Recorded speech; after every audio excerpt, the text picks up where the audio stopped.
Are you concerned about energy prices today? Are you concerned about our energy reserves?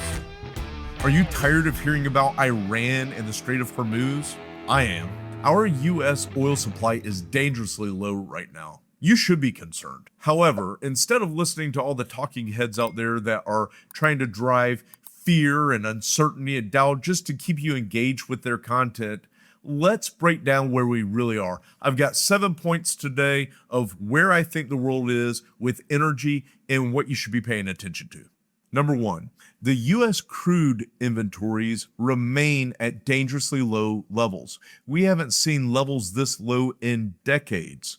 It's a concern. You should be concerned about that. The reason these levels are so dangerously low is because we've had months and months and months of excess drawdowns without increasing production. I don't see that changing in the near term, but we have to continue to watch it. Now, these crude inventories being as low as they are, really, I don't think that's the biggest concern we should have. But trust me, we're going to get to that biggest concern. Number two, the strategic petroleum reserve is at really low reserves as well. As a matter of fact, the last time we were this low in those reserves was actually in the 1980s. That is something that we have to continue to monitor and watch. It's a big deal. Petroleum is in everything. So this really could impact us. I mean, from skincare, from shampoo to tires, petroleum is really in everything. So we do need to continue to monitor that because it could impact our supply chain and other products that we really depend on. Now, many of you may have never heard of this place, but it is so important. Cushing, Oklahoma. This is the nation's key oil storage hub, okay? It is approaching operational minimums. We haven't seen this in a really, really long time, but that's a fact. That's what is happening right now. Number four, we're concerned about any new disruptions on the Strait of Hormuz. Now, I'm tired of hearing about that place like I know you are, but the reality is we're continuing to see more and more engagement with fighting, more bombing, more attacks. And if that doesn't get sorted, we're going to continue to see energy prices spike. We've seen a calm for right now. Energy prices right now, oil is around $70 a barrel. That's not going to stay that way if we continue to see that disruption. Here's the biggest shortage risk, okay? Number five, the biggest shortage risk is not crude oil, as I mentioned earlier. It's actually diesel and gasoline inventories. They are at scary lows, and we depend on them for everything.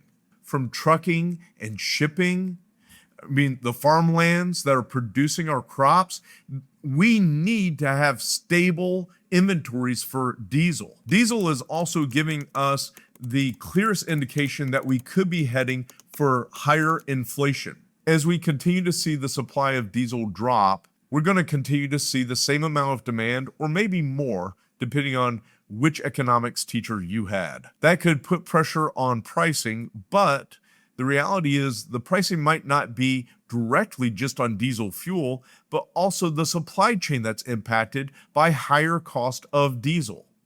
So all those products that you could think of that are produced by our farmers that we depend on and all the shipping just to get from the ports to Walmart, that is going to be impacted if we don't do something to increase our supply. But number six is where we really need to think about this.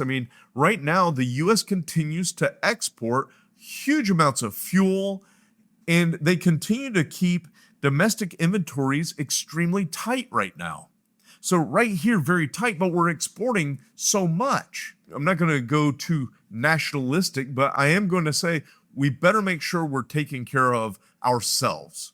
I'm not saying U.S. first, but I am saying U.S. first. As a citizen of this country, I do care about our citizens and what we need. And I'm telling you, if the government continues to keep inventories as tight as they are, that could be a big problem for us in the future. Number seven, oil prices, they're still not signaling crisis yet, but low inventories are leaving extremely low margins for error. We are walking on a tightrope right now. How does that make you feel? I know how it makes me feel. Not having a lot of room for error because our supply is so low, that's a problem. So today, I do want to encourage you. I mean, we do have a lot of supply. It's just we're not producing. And that's keeping our inventory so low. It'll be interesting to see what happens in the months ahead, because I know that a lot of this today is a political game.